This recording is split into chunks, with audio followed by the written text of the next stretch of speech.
Cuando hablamos de inseguridad jurídica, normalmente la vinculamos a conflictos como el de la ocupación o el alto nivel de presión fiscal que disuaden la inversión y crean un entorno de inseguridad financiera. En cambio, no solemos vincular la inseguridad jurídica a la falta de capacidad de nuestros juzgados para ejecutar las sentencias que obligan a la parte condenada a resarcir económicamente a la otra. El atasco económico de los juzgados, dependido de las ejecuciones civiles, oscila a los 4.800 millones de euros. La nueva Ley de Eficiencia Organizativa, aún no aprobada en las Cortes, aspira a otorgar a los procuradores el proceso de ejecución civil con el objetivo de reducir el atasco de dinero en los juzgados, quitándole dicha competencia a los letrados de la Administración de Justicia, quienes a día de hoy ostentan dicha función.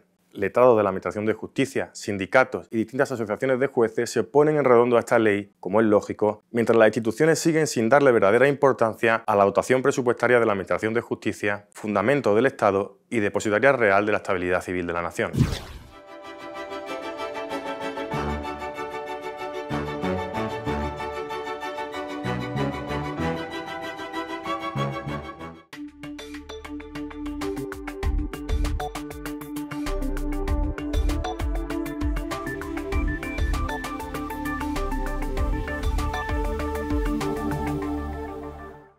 El Congreso de los Diputados ha dado luz verde a la Ley Orgánica de Medidas en materia de eficiencia del Servicio Público de Justicia. La nueva normativa, que ha sido aprobada por 180 votos a favor y 167 en contra, busca transformar profundamente el sistema judicial español, mejorando su eficiencia y adaptándola a los retos del siglo XXI. Ahora el proyecto de ley pasa al Senado para su tramitación definitiva. Una de las principales medidas que introduce la ley es la creación de los tribunales de instancia, que sustituirán a los actuales juzgados unipersonales. Esto permitirá una mayor especialización y la unificación de criterios, ya que los tribunales estarán compuestos por secciones civiles y de instrucción, lo que también facilitará la distribución más equitativa de las cargas de trabajo. En total, 3.800 juzgados unipersonales serán sustituidos por 431 tribunales en toda España. Además, se creará una nueva figura, las oficinas de justicia en los municipios, que acercarán los servicios judiciales a la ciudadanía. Con esta medida, los vecinos de todos los rincones del país podrán realizar muchos trámites procesales de manera telemática, sin tener que desplazarse a los juzgados. Por otro lado, la ley también introduce cambios importantes en los procedimientos judiciales. En el ámbito civil y mercantil, se fomentará la mediación como vía para resolver disputas sin necesidad de llegar a un juicio. Antes de presentar una demanda, las partes deberán intentar una mediación, lo que aliviará la carga de trabajo de los tribunales y permitirá encontrar soluciones más rápidas y satisfactorias para todas las partes implicadas.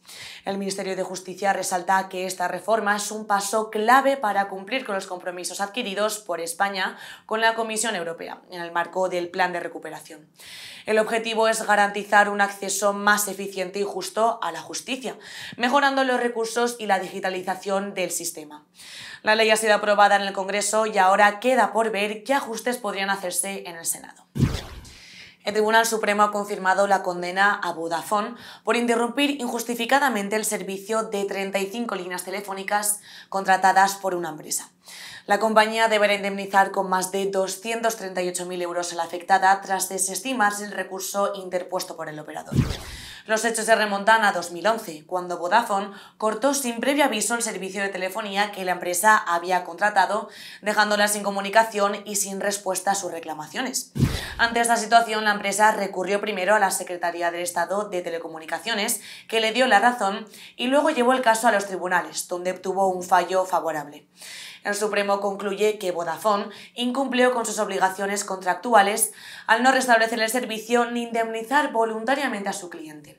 Según los jueces, el operador debía haber garantizado la continuidad del servicio y al no hacerlo, el daño económico justifica plenamente la cuantía de la indemnización. La Agencia Española de Protección de Datos ha multado con 200.000 euros al BBVA tras bloquear un móvil de empresa que previamente había regalado a un ex empleado. La sanción se debe a que esta acción provocó la pérdida de toda la información personal almacenada en el dispositivo que ya era de uso exclusivo del trabajador tras la finalización de su relación laboral. El caso se remonta a 2021, cuando el banco transfirió la propiedad del móvil al trabajador como parte de sus políticas internas. Sin embargo, meses después, en 2022, el BBVA detectó que no había borrado sus aplicaciones corporativas y decidió bloquear el terminal de forma remota, exigiendo al ex empleado solicitado que lo reiniciara. Esto habría supuesto eliminar todos los datos personales que el afectado había acumulado en ese dispositivo.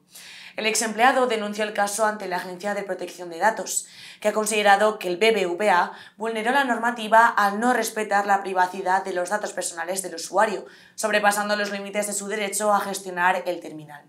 Según la resolución, la entidad financiera solo podía intervenir en los datos relacionados con las aplicaciones corporativas, pero no eliminar la información personal. El banco argumentó que su actuación se ajustaba a sus políticas internas, pero la AEPD ha determinado que este bloqueo no solo fue injustificado, sino que causó un daño significativo al usuario, motivo por el cual ha impuesto la sanción económica. Una multa que busca garantizar el respeto a los derechos digitales y la privacidad de los datos personales, incluso en casos relacionados con terminales corporativos. Una trabajadora despedida de Carrefour por fraude en el etiquetado de productos ha conseguido que la justicia reconozca su derecho a cobrar más de 4.000 euros en horas extra no abonadas. El Tribunal Superior de Justicia de Baleares ha ratificado la decisión inicial, considerando que la empleada trabajaba habitualmente más horas de las pactadas sin recibir el pago correspondiente. Esto supone que Carrefour deberá abonarle 4.298 euros. Sin embargo, el tribunal también ha confirmado que el despido disciplinario de la trabajadora fue procedente. La mujer, que trabajaba en la pescadería de un supermercado en Palma, había generado tickets con precios inferiores a los reales para 2 clientas, un fraude detectado por el personal de seguridad. En uno de los casos llegó a etiquetar un pez espada como sardinas, generando un ticket de apenas 3 euros cuando el precio real superaba los 30. Pese al despido, la justicia señala que los derechos laborales deben respetarse y que el exceso de horas debe compensarse, al formar parte del salario base que impacta incluso en las indemnizaciones. El Tribunal Constitucional ha dado un golpe sobre la mesa al amparar a una mujer sevillana que denunció la tardanza de la justicia en su caso, relacionado con la denegación de la renta activa de inserción. La mujer, que había solicitado esta ayuda en 2022, tuvo que esperar 3 años y medio para que se señalara su juicio, lo que la llevó a presentar un recurso ante el Constitucional. El tribunal, en una sentencia pionera, ha reconocido que en casos de dilaciones excesivas, como fue este, los ciudadanos pueden reclamar una indemnización al Estado, incluso sin necesidad de acudir al Constitucional. Esta resolución abre la puerta a miles de afectados por la lentitud de la justicia a presentar reclamaciones patrimoniales por el mal funcionamiento de los tribunales. El abogado Daniel Sánchez Bernal, quien ha llevado este caso, celebró la sentencia y destacó que podría desencadenar una avalancha de reclamaciones, pues, según él, cada vez más personas se ven afectadas por juicios que se señalan con años de retraso. El propio abogado también ha criticado la falta de medios en los tribunales, pues en algunos casos, como los juzgados de lo social de Sevilla, ya se están señalando juicios para 2029. Esta sentencia podría ser un cambio significativo en la manera en que se trata la justicia tardía en España, especialmente en un momento en el que los tribunales están desbordados y los ciudadanos cada vez más se ven perjudicados por la lentitud en la resolución de sus problemas legales. Una importante aclaración de la Dirección General de Tributos sobre cómo tributar las indemnizaciones por defectos en la construcción de viviendas. Según un reciente informe, los contribuyentes que reciban una indemnización judicial por defectos constructivos en su casa no tendrán que declarar esa cantidad como ganancia o pérdida patrimonial a efectos del impuesto sobre la renta de las personas físicas, siempre y cuando la indemnización coincida con el coste de las reparaciones necesarias. Es decir, si el dinero recibido por la indemnización se destina íntegramente a reparar los daños en la vivienda, no se computará como ganancia o pérdida en la declaración de la renta. Sin embargo, si la indemnización es mayor que el coste de las reparaciones, esa diferencia sí deberá ser considerada como ganancia patrimonial, lo que implicaría pagar impuestos sobre la misma. Este pronunciamiento responde a una consulta vinculante hecha por un ciudadano que había recibido una indemnización por defectos constructivos en su vivienda. El organismo clarifica que, en casos como este, solo se tributaría si hay un aumento en el valor del patrimonio del contribuyente, es decir, si el dinero no se utiliza exclusivamente para esta reparación. Una medida que ofrece alivio a los afectados por problemas constructivos en sus hogares, ya que podrán reparar su vivienda sin preocuparse por las implicaciones fiscales de la indemnización recibida. Eso sí, si la indemnización se destina a otros fines, ahí se habrá que tener en cuenta la ganancia patrimonial. Dentro de unos meses será obligatorio intentar llegar a un acuerdo de negociación antes de presentar una demanda ante los tribunales. Esta medida, integrada dentro de la Ley de Eficiencia Procesal, lo que busca es frenar el colapso de los tribunales mediante acuerdos de mediación. La mediación se presenta así como una medida eficaz para buscar resolver un conflicto de manera rápida y económica. Pero, ¿saben los ciudadanos que esto dentro de 3 meses va a ser obligatorio? Economist and Jurist ha salido a la calle para preguntar a los ciudadanos qué opinan al respecto. ¿Sabe lo que es la mediación? En conceptos generales lo tengo claro, pero particularmente cómo se aplica y para qué se utiliza puntualmente, no. Pronto será obligatorio intentar llegar a un acuerdo, una negociación, antes de llevar el caso a los tribunales. Esto lo que va a intentar es frenar el colapso de los juzgados. No sé qué le parece. Me parece una buena propuesta, ya que es necesario un poco aligerar el colapso que, como bien comenta, hay en los juzgados de hace muchos años. Y bueno, al final es, como he dicho, una buena medida para que las empresas puedan colaborar entre ellas y bueno, que no se saturen más este organismo, claro. Si tuviese que poner una demanda, ¿cree que acudiría antes a un mediador o iría directamente a la justicia? ¿Y por qué? Pues considero que tendría que tener un poco más, ¿no es cierto?, de contexto, depende de las situaciones en particular, pero sería un gran avance para poder solucionar todos temas, conflictos de intereses entre civiles a través de una mediación en vez de ir hacia la justicia y poner todo el órgano judicial en marcha.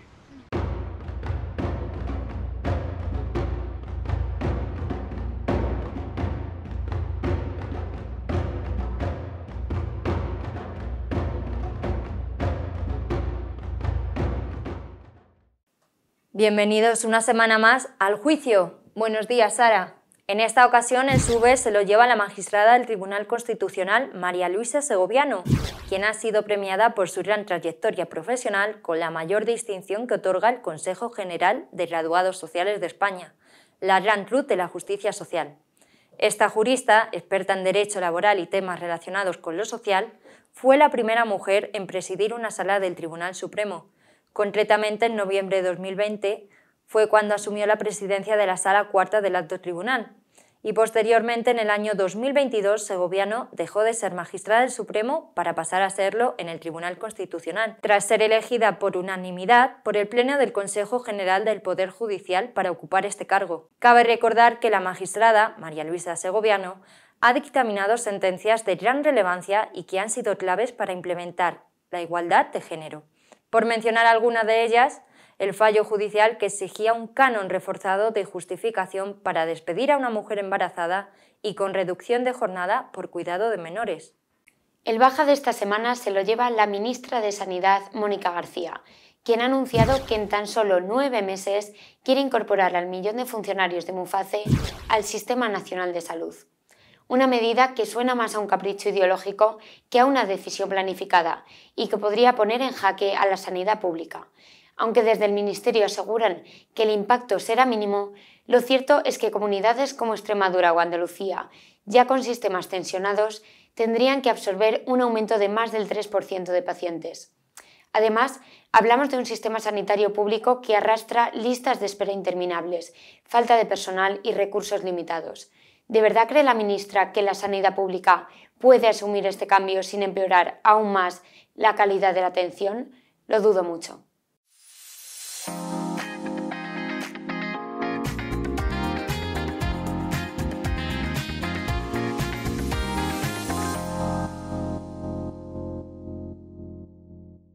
Comer fuera de casa de manera saludable no es una tarea sencilla y muchas veces nos vemos obligados a hacerlo por trabajo, porque es la opción más rápida o por simple ocio. Según el último barómetro de Food de Edenred, 8 de cada 10 personas eligen un restaurante en función de su oferta saludable. Sin embargo, a veces cuesta saber qué opción elegir dentro de la carta. Para ello, Edenred y la Academia Española de Nutrición y Dietética explican dos claves esenciales. La primera, olvídate de la pirámide alimentaria tradicional y adopta el modelo de Harvard. Este modelo propone que la mitad de tu plato esté compuesto por vegetales, un 25% de proteínas como carnes, huevo o alternativas vegetales y el otro 25% de cereales integrales. Para seguir este consejo basta con incluir una ensalada fresca o una parrillada de verduras como primer plato, luego un plato con proteínas moderadas como un muslo de pollo o un filete acompañado de arroz o pasta. Y de postre, una fruta fresca. Una dieta equilibrada como esta puede prevenir hasta el 80% de las enfermedades cardiovasculares y el 90% de los casos de diabetes tipo 2, según la OMS. La segunda clave es recordar que cada grupo de alimentos tiene su rol y debe consumirse en su momento. Por ejemplo, incluir al menos 2 raciones de hortalizas y 3 de frutas al día, elegir cereales integrales como pan, arroz o pasta, incorporar proteínas vegetales como legumbres y frutos secos varias veces a la semana y, en la medida de lo posible, sustituir la carne roja por pescados azules y un huevo diario. Además, aconsejan moderar los fritos limitándolos a un máximo de 2 veces por semana. Ante esta demanda de opciones saludables, los restaurantes también se están adaptando. Según Edenred, el 70% ya ha incorporado productos más saludables y muchos ofrecen opciones locales, veganas o vegetarianas. Esta tendencia responde a una mayor conciencia de los consumidores sobre el impacto de sus elecciones en la salud y la sostenibilidad. Además, iniciativas como Ticket Restaurant han facilitado que el 71% de los españoles puedan comer fuera con más frecuencia. De hecho, el 79% de los restaurantes asegura que esta forma de pago aumenta su facturación. Hoy se cumplen 100 años del histórico descubrimiento de Edwin Hubble, considerado el padre de la cosmología moderna, quien en 1924 demostró que la nebulosa de Andrómeda no era parte de nuestra galaxia, sino una galaxia independiente. Gracias a sus descubrimientos en el observatorio del Monte Wilson, Hubble identificó estrellas cefeidas en Andrómeda, lo que confirmó que se trataba de una galaxia distante, un hallazgo que cambió nuestra comprensión del universo. Este descubrimiento también lo llevó a formular su teoría de que el universo está en expansión, observando que las galaxias se alejan unas de otras.